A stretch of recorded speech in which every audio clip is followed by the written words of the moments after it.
Oh, welcome back to another episode of the Jovial Pursuit show, something or other.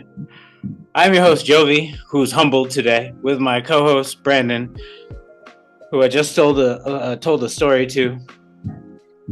It was a good one. I'll finish it on this. I absolutely was the problem. And I want to give them a particular shout out. I'm gonna do that a different day. I don't want the two to be connected. But good plan. Man, I could have been nicer. And I think all this roundaboutness just comes to communicate.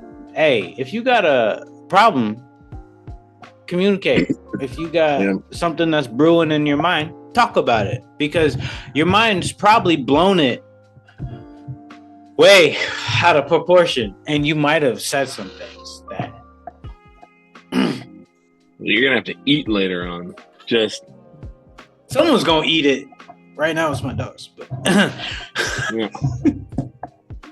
I will say, like that, having that humility and having to work through that and just be, I don't know how many times in life I've had to do that, where I'll have strong thoughts and opinions and be like, yeah, can you believe that?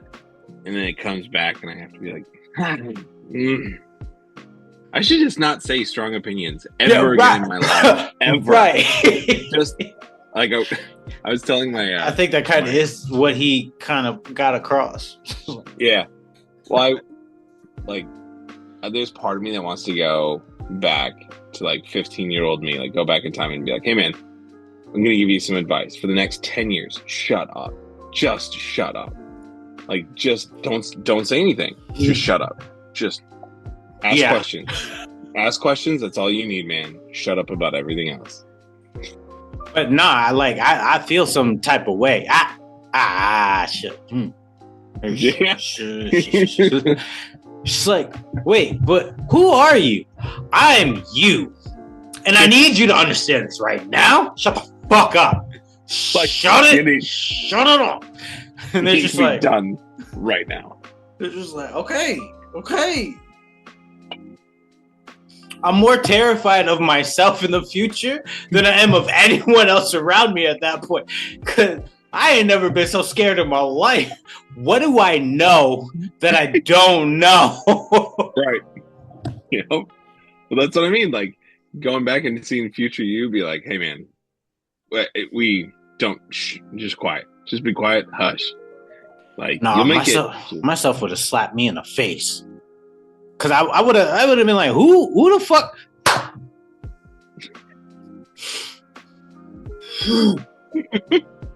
It's that right there.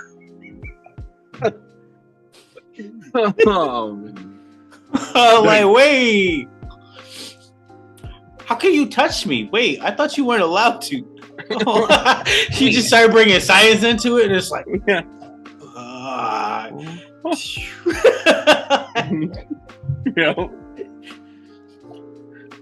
Pass me is smart, goddamn. Good for him. I think he's gonna remember that smack though. You gotta get it in with the one lick. You know what I mean? Because you only get one. Make it count. Have you ever seen someone that doesn't fully commit to that first one, in a fight or something, and they're like, eh, and then you see regret, and you're like, no, you had one, and you didn't commit to it. Now you gotta run. Now you gotta get going. Get out of there. I remember his first name. His name was Dan. He was a short guy, and I'm not the tallest guy, but when I tell you, he was 5'4", 5'5". My younger brother, Terry, is 6'3" or 4". At the time, he was at least 6'1".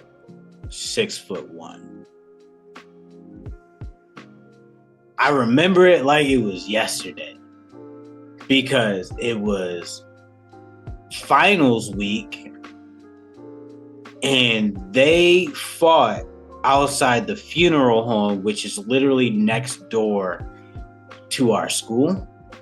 Oh no! Mind you, we also have a old jail that was across the street, literally from our school too.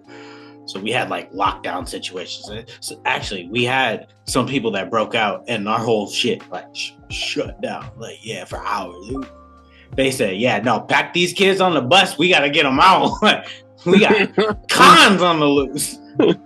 Nonetheless, Yep. Man, I remember high school like it was yesterday. Anyway, so this kid Dan, he was always talking shit. He was not the smartest guy, but he had an inflated ego. Yeah. And I got him in trouble because Terry also has an inflated ego while being large. And it kind of works hand in hand. When I tell you he hit Terry, and Terry put the brakes on it, it's like, wait, at what point are we scared for this kid under him who's also a good 4 years older than him? Oh, he's like 3 or 4 years, because he was held behind a couple times. This is a kid I have first gotten a fight with, and he was no longer in my grade. And he was held back a couple times. Yeah, I fought him in kindergarten. He was my first fight in kindergarten. Again, I remember it like it was yesterday, because that motherfucker, it was a rain day. It was raining. We were watching a video, and I remember because we moved our class. I was in Miss Bourgeois' class, and we moved to the next one over because she just put it was her and Miss Stevens. They put a class together just to, again, it was a rain day with a bunch of kindergartners. We could just put them in a room together. He had a broken arm. I was trying to sit someplace, and he told me to move. I stood up and said no. He punched me in the gut. I crumpled. Because I'm in kindergarten, and I just got hit with a heavy cast. I'm not used to this. I'm used to regular big hands from my older brother, Trent. Mm-hmm. Fuck you. I mean, I didn't say that as a kid, but I hate you. Some types of, but then parents got called and so forth. I got suspended for something I didn't even do. It was a day, but still, I was upset because all I did was got hit. Retribution years later, younger brother, come up. He's big now. He put the beat down. And I'm like, hey, you probably should have taken it a little lighter because you are a lot bigger than him. Where was I going with all this? Retribution. Just the look of someone when they make that first hit and then they instantly regret it. Yeah, that first hit. Yeah. I feel like there's a weird bell curve. I finished my test and I saw the end of that. I was like, nice. Yeah. I feel like there's a weird bell curve where you, like, if you're gonna throw the first punch, where you don't want to be too soft, but you don't want to be way too hard, because like you don't want to be the person that just sucker punches someone and then they're like now go to the hospital. Because I'm like, there's too many factors that are involved to really say bell curve. It's more like a Venn diagram. And you got to see what's in the middle. Because like, you got height and stature, the height, how tall are they above me, weight class, how good are my hands, do I have any training? It's like all that comes to the middle where it's like, if I'm big, if I'm tall, I also have weight, and I'm known to have hands, should I really fight this person that's smaller than me just because I got a big voice? Yeah. But some people be hot-headed and they be just getting to it. Yep. I became hot-headed later in life because I just got sick. I just got sick of it. If y'all want to find out, fantastic. Hey. Yep. Anywho, so recap For the week. Bro, I be going dark places sometimes, and I'd be like, I kind of wish a motherfucker would right now. You gotta look to you, like the look off of like, oh, good times. I wish someone would come up to me right now. Let's try it. I've got a lot. I got a lot of anger towards mankind that the Father hasn't delivered me from quite yet. Or I haven't let him deliver me from. I'm like, nah. Yep. I might have to commit this. Hold on. Let me. Shit. I might. You said my sins are forgiven? Hold on. Hold that thought. But then I read and I'm like, oh, wait, that's not how that works. No, it does not. I mean, vengeance is his, so. Yeah.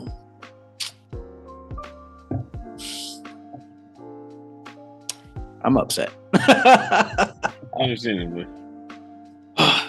Yeah. I mean, that's one of the things that I am vocalizing more is, I guess, my faith and whatnot, where I'm like, man, yeah, y'all have to understand, I'm only me because of this, because otherwise your boy locked up, man. Man, it comes out in like little bits on the show, but your boy, thankfully I'm saved, so it's okay. Dude, I don't know how many times that clip that you sent me this week.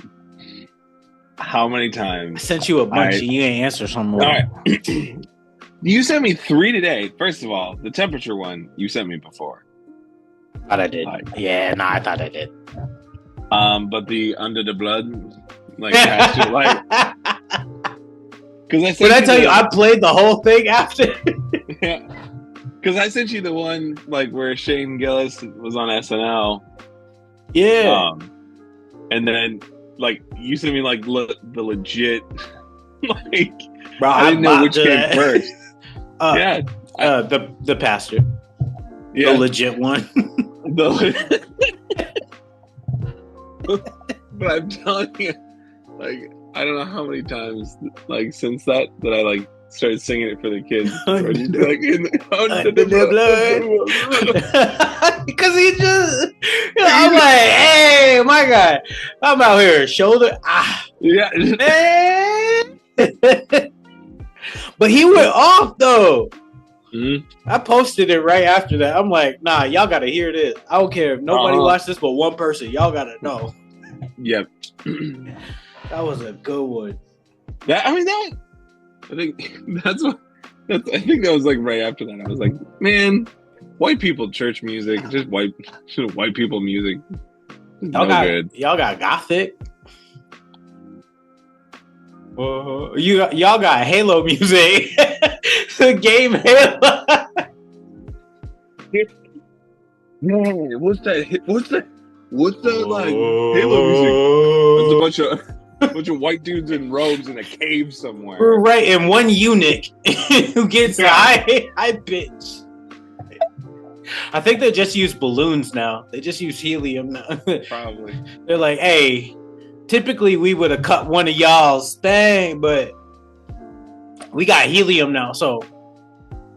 But we good. We're good. Yeah. They put thumbs up like it doesn't look like penises. I'm like. You can't do that with what's like raining down behind you on the lights. Those are leaves. You see they're orange. They're not white. I think leaves come in all shapes. They're not Navy men. I can tell you right now.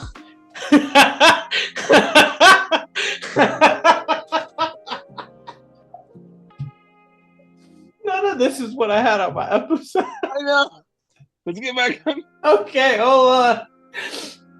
No, because now I don't want to talk about the childhood rebellious thing. Because I'm like, this is going to go left the rest of this show. Mine's innocent, but something tells me yours is innocent, but worse. Of the childhood rebellious thing? Yeah. Mine couldn't be more innocent.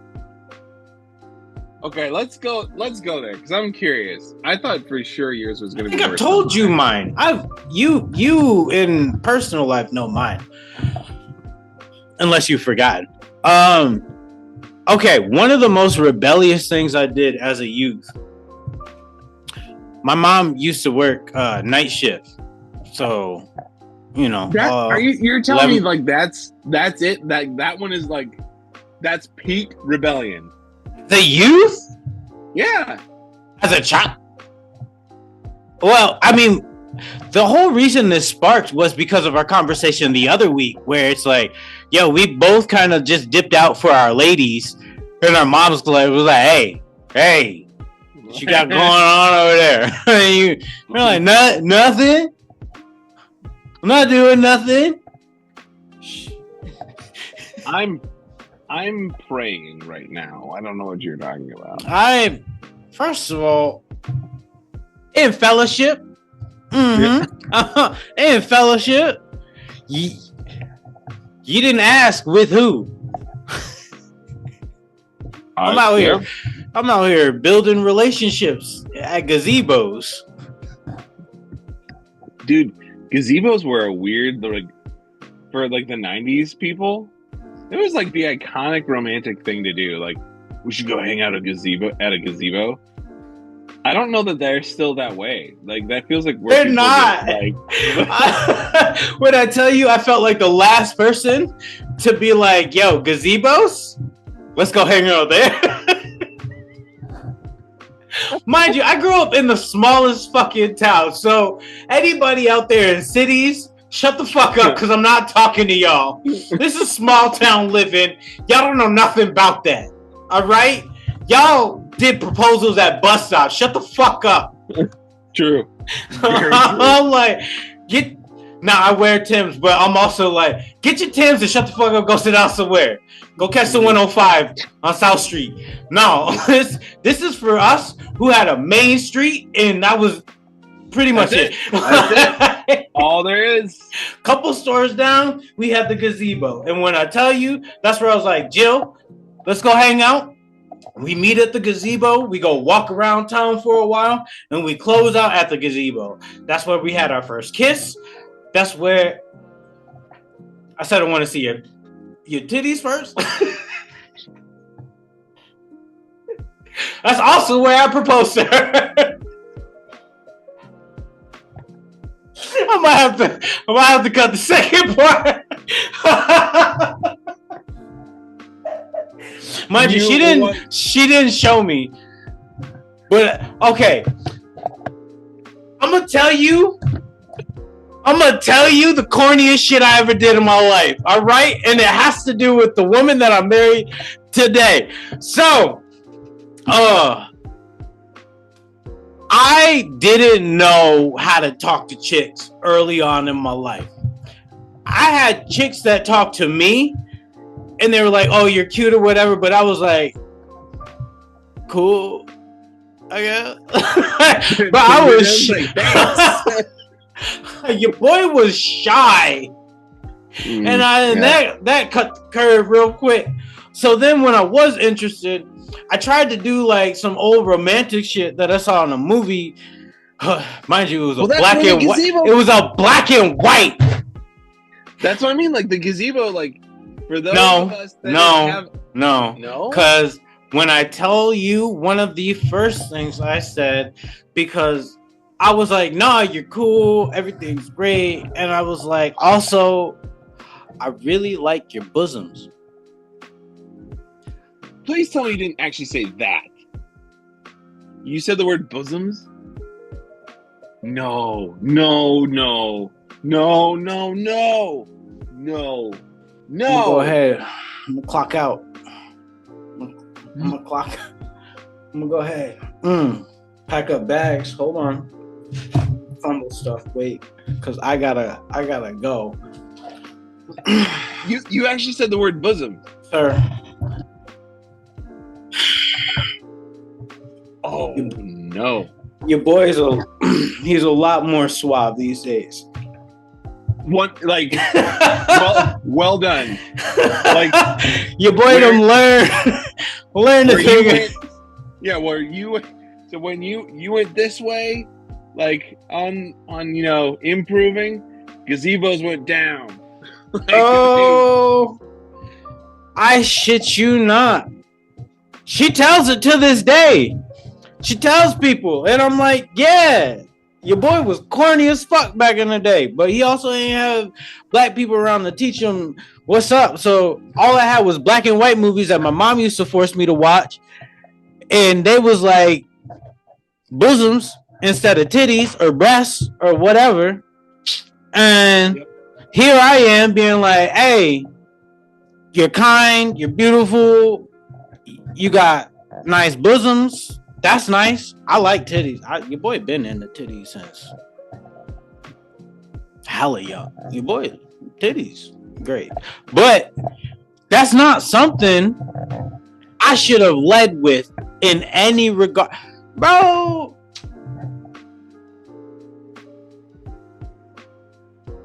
trash. I might have to cut this part out. That's a that's a fucking story. I mean, it's facts though. It's 100% facts. But that's one of those things where you don't know, like you don't know, and no. as a young man, and you're like, what? I mean, yeah, that next year turned around. That next year was not that. Yeah. She left, and I love you, dear. She left, and all that shit changed. Nah. Well, unless you have someone like coaching on it, like because I hated my older brother, and I'm like, he treated women like shit. So I wanted to do the literal exact opposite, which was be corny as all get out. I remember trying something really corny and trying to get a date, and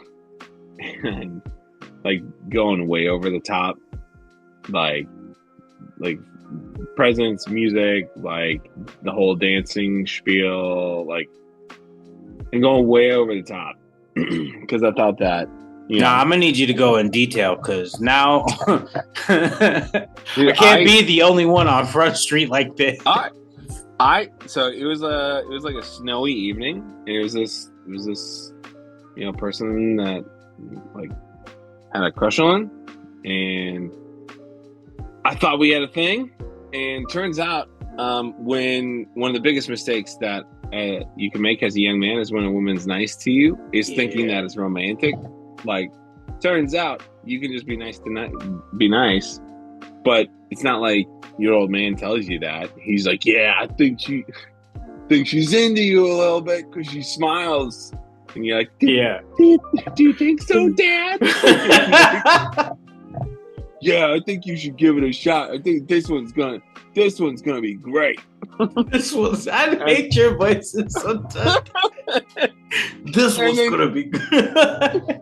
And then you shoot your shot, and you find out her favorite Christmas music, and you wait for a snowy night, and you make sure the moon's out. No, make sure the moon's out. You get some of her favorite things that you know that she loves. And you're like, hey, can you come outside of your house to there's something I want to give you, and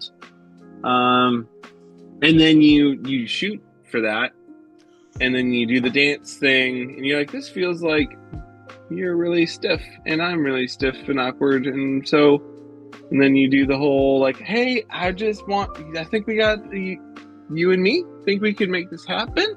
And then they go, actually, I don't feel that way about you at all, which is understandable because you went from 0 to creepy in a very quick period of time.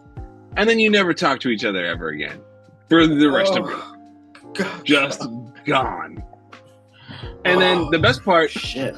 The best part is when you come home. Like, so when I came home, I walked in the door and, you know, Pops is at the top of the stairs going, well, how did it go? And you go, turns out she has no feelings for me at all. And he's like, no, you'll get them next time. Like, no, this was underneath your encouragement. I now am so annoyed at you because I would have never had any I didn't have the courage to do that. I didn't belong out there in that. I had no business being out there. That makes me feel better. Bro, I'm not gonna lie. We don't talk about what teenage boys go through enough when it comes to these ladies, because y'all think it's just all hunky dory. Ladies be like, "Oh, I could never talk to him." Da, da, da, da. Y'all don't know what hell our boys hype us up to confront, because they say no is the worst answer that you could receive, and I'll be here. Hey, testimony! I'll be here to tell you first and foremost, absolutely not. It could get a lot worse than no. A lot worse. Oh yeah, bro. Oh yeah. First of all, when she tells you, I'd rather hear no than I really always just saw you more of a brother than like a boyfriend. Yeah, that's kind of where you timestamp the time of death on your self-esteem. Yeah. Like, here's where it died. Right here. Like, because I was like, I thought we were cool. I thought we was like chilling, and I ain't never seen you hang out with your brother that literally at the school. Like, I ain't never seen that happen. Like, yeah, cause we got little giggles, we tickle each other and shit. It's like y'all ain't never did that. Wait, yeah, what brothers you hanging out with? Yeah, it's like, and that's the thing though, is like there's always the hype up and like the weird like cliches that are like, you miss 100% of shots you never take, and you're like, I'd rather not take some shots. There's some shots I'd be like, nah, I know I'm gonna miss this, but then everybody be like, nah, take the shot, take it, you got it. And I'd be like, see, the fact that my defender took a step back means y'all ain't got no trust. Y'all ain't got no trust. Yep. And when I take this shot and it airballs, fuck every last one of y'all motherfuckers. Cause as a matter of fact, because no, we clearly called ourselves lames in this episode. This is what this has become. And I feel some type of way. Y'all ain't shit. Because y'all knew better. Nah, y'all motherfuckers knew better. I'm putting all y'all motherfuckers out. Every last one of y'all know who you are. In high school, you knew you was hyping that friend up for destruction. And I hope Rain is the most piss warm rain. It's not refreshing to you in the bit. I want it to happen, the hottest rain to come on the day you're most depressed. Father, I'm not asking for deliverance right now. No, let me get him. Because I know vengeance is yours, but I'm going to say my shit. Peter, I fuck with you. Chop your ears off. Because these motherfuckers out here, they don't know the type of shit that done led you into. And now we out here giving good advice to people on a daily basis. We had to heal so much. Now, y'all ain't shit. And I feel some type of way. And I just want you to know, each time you step past a table, I either want your belt loop to be caught or you to stub your toe. Every single time. Because that's what you deserve. You've earned every moment of that embarrassment and irritation in the same way that I felt. I know you're telling me to hush, but let me get it off. Because when I tell you, I want your belt loop to break next time you put on new pants and you gotta pay for them now. I want all your glasses to shatter the moment your hand touches them, but never you to bleed. Just the fact that you resonate evil, and glass you will never touch. You got to buy plastic. Everything the rest of your days. Every moment of it. Y'all ain't shit. Oh, and I want you to know, Father, forgive me. On the back end, we'll talk about it. I know I don't miss a lesson. I think it's like the adolescent, like the teen male, like self-esteem felt so fragile for me that I had no business to try to express or get into any sort of like relationship. Like, shouldn't have been there. No, I shouldn't have been there, bro. And then, like, and there's nothing that makes it better on the backside when they're just like, it's okay, and you're like, no, it's not, because I thought this was gonna happen, and you told me to go for it. It's like you knew that there was not enough water in the pool, and you're like, I bet you can jump in there, and I got hurt. You can dive head first. You'll be all right. It's 2 inches of water in here. Yeah, and then when I come out like Christopher Reeves, you're all like, "That's okay." So y'all don't want to apologize for telling me no? Don't do it. Wow.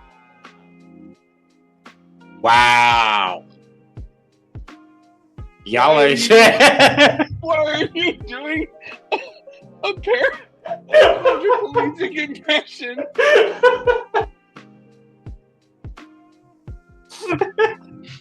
Oh, no.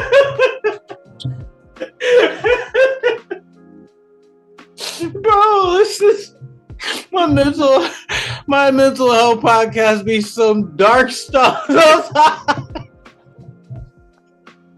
shouldn't. The worst part. So I started thinking, I was like, that's probably, I shouldn't. That's not a nice thing. No, and then you're like, I've got this. Don't worry about it. No, you stop. I'm here with it.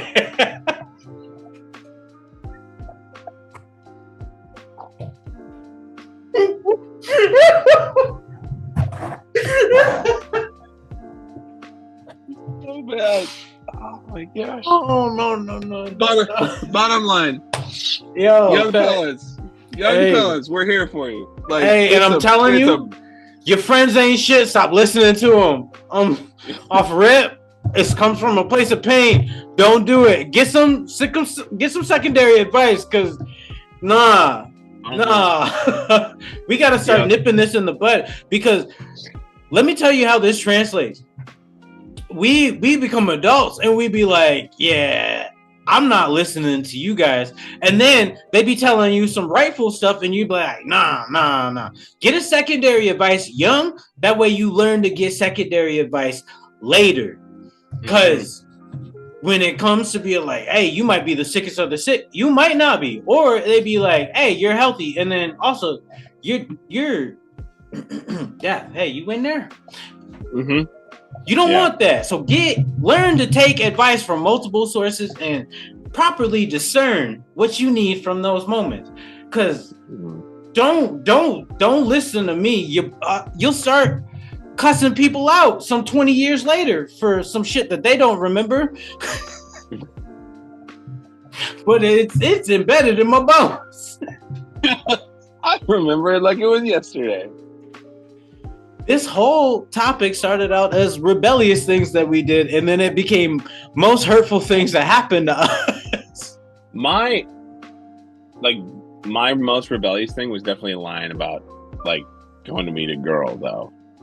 Like, that's right, because you called me out, and I'm like, mine wasn't even the girl thing. Mine was my mom worked nights. I started out with my mom worked nights, and I used to stay up to watch Emerald Lagasse. Oh, whoa, that's right. I used to stay up late to watch cooking shows.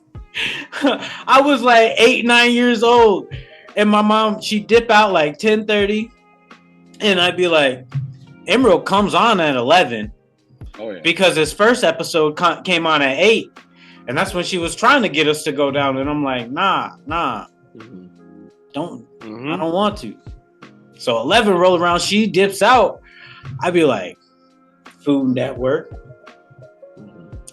Anytime he say bam, I'd be like, bam. I mean, he was entertaining though. Absolutely. Bro, do you know the moment in which I nearly shat myself? Because I saw headlights pop up. The TV was in the front room and it had a big old window set. No. I saw headlights and I immediately clicked that off and ran to my room. She said, I know you was watching TV. I saw the light on as I was coming up the driveway. Get your ass out here. And I'm like, I was sleeping.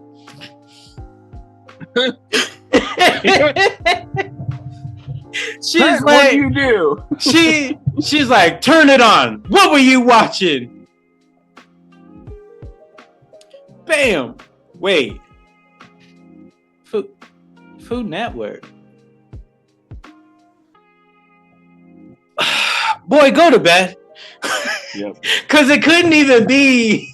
Yeah. It's not Skinamax, so it's like this nigga watching cooking shows. Okay. Like, what am I supposed to do? Like, she'd be like, you got school in the morning, just go to bed. Yeah. Right. Just no, mine like sneaking out to meet a girl.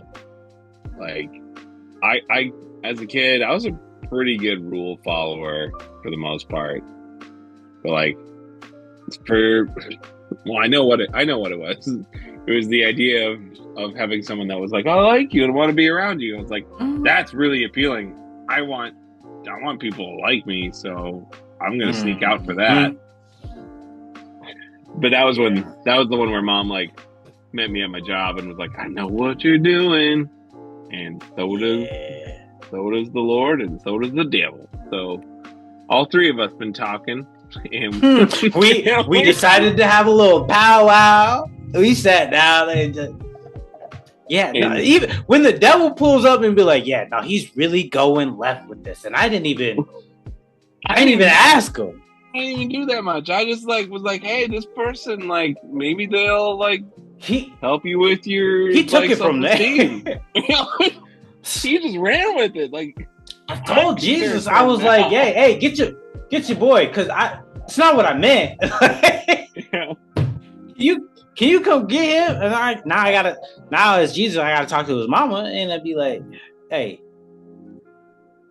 get your son. Yeah, you probably right.